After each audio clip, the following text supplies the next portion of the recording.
In the heart of an ancient world, a civilization rose so vast, so meticulously organized, that it would come to challenge the very limits of human ambition. Empires before it crumbled, kingdoms trembled. Yet Persia, land of kings, warriors, and scholars, rose from the dust and carved a path that stretched from the sands of Mesopotamia to the mountains of the Himalayas. How did they achieve the impossible? What secrets of strategy, diplomacy, and sheer power allowed this empire to dominate the known world? And why, despite its grandeur, does its true story remain hidden beneath the sands of time? Tonight, we unravel the untold saga of Persia, the empire that almost ruled the world. The Persian Empire, known to history as the Achaemenid Empire, was not just an empire, it was an audacious statement of human ambition. Its kings commanded hundreds of thousands of soldiers, collected wealth from distant lands, and built cities that rivaled the splendor of modern metropolises. From the rise of Cyrus the Great to the architectural marvels of Persepolis, the story of Persia is one of vision, conquest, and innovation. But beneath the tales of grandeur lies a story of intrigue, rebellion, and cunning political strategy, a story that reshaped civilizations and left an indelible mark on history. As we journey through this empire, you will witness how Persia's rulers wielded power, controlled their vast territories, and left a legacy that echoes to this day.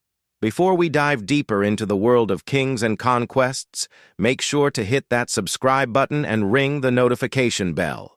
Every corner of history hides secrets waiting to be uncovered, and you won't want to miss a single revelation. The story of Persia does not begin with sprawling palaces or vast armies, but with a single figure whose vision would alter the course of history: Cyrus II, known to history as Cyrus the Great. Born around 600 BCE in the small region of Persis, modern-day southern Iran, Cyrus was, at first glance, an unlikely candidate for greatness. Persis was not a major power, but a collection of tribal lands, often overshadowed by the more dominant kingdoms of Media, Babylon, and Elam. Yet even in these early years, Cyrus showed signs of exceptional intelligence, courage, and an uncanny ability to unite disparate groups under a single cause. Cyrus's rise was neither simple nor linear. Ancient sources tell of political intrigue, betrayals, and the shadow of prophecy. According to legend, he narrowly escaped assassination as an infant, a motif that would follow him into adulthood, symbolizing both destiny and the constant threat of danger that would define his rule. As he matured, Cyrus assumed leadership of the Persian tribes, carefully consolidating power through alliances, marriages, and, when necessary, force. His genius lay in understanding that true authority was not imposed solely by fear or brute force, but by loyalty, respect, and strategic cunning. By uniting the Persians, Cyrus set his sights on the Medes, a dominant regional power. His strategy was a combination of diplomacy and military prowess. Rather than relying solely on siege or slaughter, he leveraged alliances and exploited political divisions within Media. Historical accounts suggest that he may have initially gained support by presenting himself as a liberator, not an invader. When he eventually toppled the Median Empire around 550 BCE, Cyrus did not merely absorb its territories. He merged its administrative systems with his own, learning from the Medes' bureaucratic expertise while preserving the loyalty of local elites. This victory marked the first major step in Persia's transformation from a collection of tribes into a centralized empire. But Cyrus's ambitions extended far beyond the borders of Persia and Media. He turned his attention to Lydia in western Anatolia, whose king Croesus was famed for immense wealth. Here again, Cyrus displayed a combination of shrewd negotiation and military efficiency. The conquest of Lydia was swift, but Cyrus's treatment of the conquered population was extraordinary by the standards of the time. Unlike other conquerors who imposed harsh rule, he respected local traditions, allowed city leaders to maintain authority, and integrated Lydia into his administrative network. This approach fostered loyalty and set a precedent for future Persian governance. The most iconic of Cyrus's achievements was the capture of Babylon in 539 BCE, an event immortalized in historical records and even in the Bible. Babylon was not just a city. It was a symbol of power, wealth, and religious significance. Yet, Cyrus's entry into the city was notable for its lack of bloodshed. Using psychological strategy and careful planning, he presented himself as a liberator to the Babylonians, promising respect for their gods and customs. The Persian army entered the city virtually unopposed, a testament to Cyrus's ability to combine military acumen with diplomacy. The Cyrus Cylinder, often called the first charter of human rights, records his policy of tolerance, emphasizing respect for local religions and cultures, a revolutionary approach for its time. Cyrus's untimely death in battle around 530 BCE left the empire in the hands of his son, Cambyses II. While Cambyses lacked his father's visionary genius, he inherited a rapidly expanding and culturally complex empire.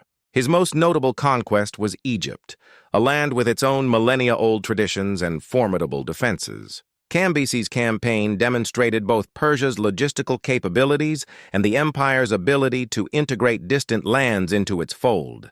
However, Cambyses' rule was marked by reports of cruelty and erratic behavior, highlighting a central truth. Ruling a vast empire required more than lineage. It demanded wisdom, foresight, and the ability to balance power with justice.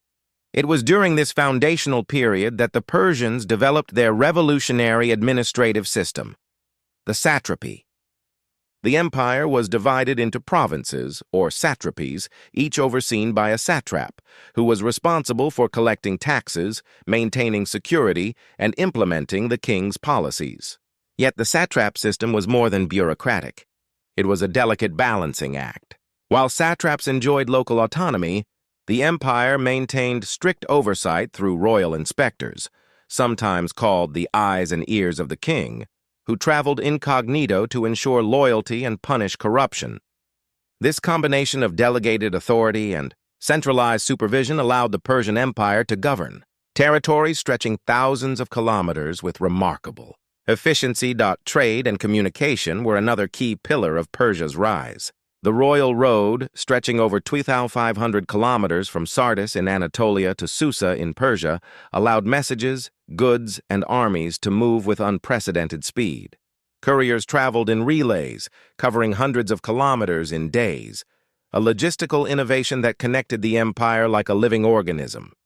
Markets flourished, cities grew, and the exchange of ideas and technology created a civilization as economically vibrant as it was militarily formidable. Yet, for all its brilliance, the empire was never without tension. Revolts erupted, satraps grew ambitious, and external threats loomed from Greece, Scythia, and beyond. Persia's early rulers had to be adept at both war and politics, blending military might with strategic alliances, psychological insight, and sometimes sheer cunning to maintain cohesion. Cyrus had established the empire. Cambyses expanded it. And through these early kings, the Persian model of power, centralized yet flexible, feared yet respected, was forged. By the end of this era, the Persian Empire was no longer a collection of tribes or a regional power. It had become a sophisticated state capable of controlling diverse cultures, religions, and geographies, setting a standard for future civilizations. From the rise of Cyrus to the campaigns of Cambyses, Persia's ascent was defined not only by conquest, but by innovation, vision, and the careful cultivation of loyalty. In this crucible of ambition, the foundation for one of history's most enduring empires was laid, a foundation that would endure for centuries and inspire empires to come. While the rise of Cyrus and Cambyses laid the foundation of Persia's empire, the true genius of the Achaemenid dynasty was revealed in the art of strategy. Ruling a territory that stretched from the arid deserts of Arabia to the mountains of the Hindu Kush required far more than bravery on the battlefield. It demanded foresight, organization, and a mastery of both diplomacy and psychological warfare. Persia's kings were not merely conquerors. They were architects of power, weaving together the threads of politics, military innovation, and administration to maintain control over a vast and culturally diverse realm. At the heart of Persian strategy was the military. Unlike other ancient powers that relied on sheer numbers, the Persian army combined organization, specialization, and flexibility. One of the empire's most famous units, the Immortals, consisted of 10,000 elite soldiers whose numbers were constantly maintained. When one fell, he was immediately replaced, giving the impression of invincibility. This unit, armed with bows, spears, and short swords, was complemented by cavalry, archers, and regional contingents recruited from across the empire. Each group brought unique skills, knowledge of local terrain, and combat experience, making the Persian army highly adaptable and nearly unstoppable. Yet military might alone was not enough. Persian kings understood that conquest without control was temporary and that lasting power depended on diplomacy. They employed a network of envoys, spies, and advisors who monitored potential uprisings and rival kingdoms. The empire's leaders were masters of psychological manipulation, using propaganda, promises of reward, and strategic marriages to secure loyalty. In many cases, rebellion was prevented not by force, but by negotiation and subtle coercion, demonstrating that true power often lay in perception rather than brute strength. One of the empire's most sophisticated innovations was the satrapy system, which divided the empire into provinces governed by satraps. While these governors exercised local authority, their power was carefully checked by royal inspectors, sometimes referred to as the eyes and ears of the king. These inspectors traveled in disguise, gathering intelligence and reporting on corruption, rebellion, or inefficiency. The system ensured that no single satrap could amass enough power to challenge the king, while allowing local traditions and governance structures to remain intact. In essence, the Persian Empire was a network of semi-autonomous states bound together by loyalty to the crown and a shared administrative framework. The Achaemenid kings were also masters of economic strategy. They introduced standardized weights, measures, and coinage to facilitate trade across thousands of kilometers. The royal road, stretching from Sardis to Susa, allowed for the rapid movement of goods, troops, and intelligence. Couriers could cover over 200 kilometers in a single day, a logistical feat that gave the empire unparalleled responsiveness. Trade flourished along these routes, bringing wealth and stability, while also creating opportunities for cultural exchange. Cities along the road became melting pots of ideas, languages, and technologies, strengthening the empire from within. Persian strategy extended to architecture and symbolism. The grandeur of Persepolis, with its towering columns and intricately carved reliefs, was more than aesthetic. It was a statement of power. Delegations from across the empire and beyond were deliberately awed by the scale, wealth, and order displayed in the capital. Every palace, ceremonial hall, and city gate projected the message. The king's authority was absolute, his reach unchallenged, and resistance was futile. This projection of power reinforced loyalty and intimidated potential rebels before they could even consider revolt. Even in warfare, Persia combined flexibility with intimidation. During campaigns against the Greeks, for instance, the empire's vast armies often relied on mobility, strategy, and psychological pressure rather than simply overwhelming force. Battles such as Marathon and Thermopylae tested Persian strength, revealing vulnerabilities, yet the empire's ability to regroup, adapt, and strike strategically ensured its survival and continued dominance. Persian commanders were trained to understand terrain, enemy psychology, and supply logistics, making them formidable opponents who could wage war across deserts, rivers, and mountains. Diplomacy was another cornerstone of Persian strategy. The empire forged alliances with local leaders, offering incentives to those who pledged loyalty while isolating or neutralizing those who resisted. This approach allowed Persia to maintain control over regions as culturally and geographically diverse as Egypt, Anatolia, and Central Asia. In many cases, conquered peoples retained their customs, religious practices, and local governance, creating a sense of inclusion rather than oppression. This policy of tolerance was revolutionary, fostering stability in regions where other empires had failed. Even internal threats were addressed with a combination of strategy and subtlety. Rebellions were often preemptively quelled through intelligence networks and strategic marriages that bound influential families to the royal court. The empire's leaders understood that loyalty was as much about perception as it was about obligation. By cultivating trust, rewarding service, and punishing betrayal, the Persian kings created a resilient political structure that endured for generations. Ultimately, the Achaemenid approach to power was holistic. Military strength, diplomatic finesse, administrative innovation, economic planning, and symbolic projection all intertwined to create an empire capable of surviving the most turbulent periods of history. Persia did not simply conquer territories. It built a system that allowed it to govern them efficiently, integrate diverse populations, and maintain stability across continents. The empire's strategies were lessons in foresight, patience, and cunning, demonstrating that true power is more than force. It is the art of understanding human nature, manipulating perception, and orchestrating society as a living, breathing network of interdependent parts.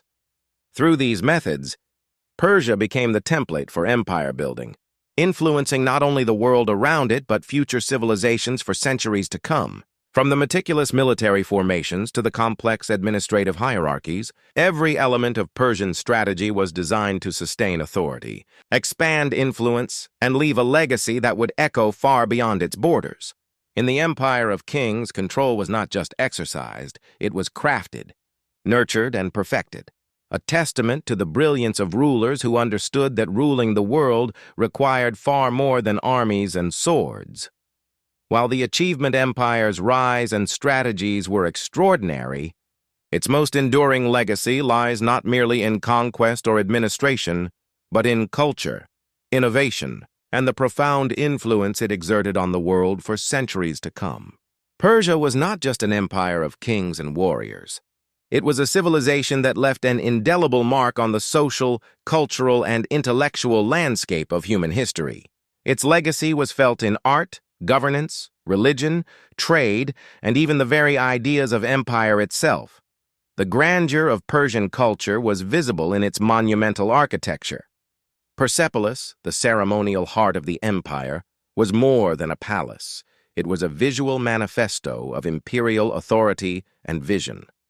Towering columns, intricately carved reliefs, and massive terraces displayed the wealth, sophistication, and diversity of Persia's domain. Reliefs depicted delegations from across the empire, offering tribute to the king, emphasizing unity within diversity. Every visitor, diplomat, envoy, or soldier was confronted with a calculated display of power and organization designed to impress and intimidate simultaneously. These architectural marvels were engineering feats as well, demonstrating mastery of construction, water management, and urban planning long before similar innovations appeared elsewhere. Beyond architecture, Persia's influence extended to art and craftsmanship. The empire encouraged the fusion of styles from its vast territories, producing intricate metalwork, pottery, textiles, and jewelry. These items were not merely decorative, they were symbols of status, power, and cultural identity. Persian artisans blended Mesopotamian motifs with Anatolian designs, Egyptian techniques with Central Asian materials, creating a rich tapestry of aesthetics that was both unique and widely admired. This cultural cross-pollination promoted the exchange of ideas and innovations, helping to unify the empire while fostering creativity and excellence. Religion and philosophy played a central role in shaping Persian society. Zoroastrianism, the state religion, emphasized duality, morality, and the cosmic struggle between good and evil. Its ethical framework influenced Persian law, governance, and daily life, and its concepts resonated far beyond Persia, echoing in the philosophies and religious traditions of later civilizations. One of the most remarkable aspects of Persian rule was its commitment to religious tolerance. Conquered peoples were generally allowed to maintain their own beliefs, practices, and local leadership, so long as they paid tribute and recognized the authority of the king. This policy not only reduced rebellion, but also fostered an environment of intellectual exchange, allowing diverse cultures to thrive side by side under a single imperial framework. Trade and economic innovation were another cornerstone of Persia's enduring legacy. The Royal Road, stretching over 2,500 kilometers, facilitated the movement of goods, people, and ideas across the empire at unprecedented speed. Markets thrived along its route, connecting cities from Susa to Sardis, while standardized weights, measures, and coinage simplified transactions and promoted commercial stability. The empire became a hub of international trade, linking the Mediterranean, the Near East, and Central Asia, ensuring the flow of wealth, ideas, and cultural exchange. This economic infrastructure would influence countless empires that followed, demonstrating how commerce and governance could be intertwined to strengthen political power. Persia's intellectual contributions were equally significant. Scholars and scribes preserved records, chronicled history, and developed administrative techniques that informed later civilizations. The empire's bureaucracy, combining local autonomy with central oversight, became a model for efficient governance. Knowledge of agriculture, irrigation, engineering, and urban planning flourished, facilitated by the empire's vast network of communication and transportation. Persian cities became centers of learning, innovation, and diplomacy, attracting thinkers, artisans, and leaders from across the known world. The empire's cultural influence endured long after its political decline. When Alexander the Great toppled the Achaemenid dynasty in 330 BCE, he adopted many Persian administrative practices, retained satraps as governors, and integrated Persian elites into his administration. Even centuries later, the organizational and artistic achievements of Persia inspired subsequent empires, from the Parthians and Sassanids to Islamic caliphates and beyond. The Persian model demonstrated that power was not just about armies, but about culture, infrastructure, governance, and the careful management of diversity, a lesson that resonates in empires throughout history. Perhaps the most profound legacy of Persia, however, lies in the philosophy of empire itself. The Achaemenid kings demonstrated that true dominance required more than conquest. It demanded vision, intelligence, and the ability to integrate, inspire, and sustain. Their success lay in balancing central authority with local autonomy, combining fear with respect, and blending military might with diplomacy. Persia showed the world that power could be exercised not just through brutality, but through strategy, culture, and the cultivation of loyalty across vast and diverse populations. Even today, the echoes of Persia remain. Its architecture continues to inspire awe, its art influences modern design, and its philosophies of governance, tolerance, and organization still resonate in political thought. The empire's achievements serve as a reminder that human ambition, when paired with vision and intellect, can reshape the world in ways that endure for millennia. In the end, the story of Persia is more than a chronicle of kings and battles. It is a testament to the enduring power of culture, strategy, and human ingenuity.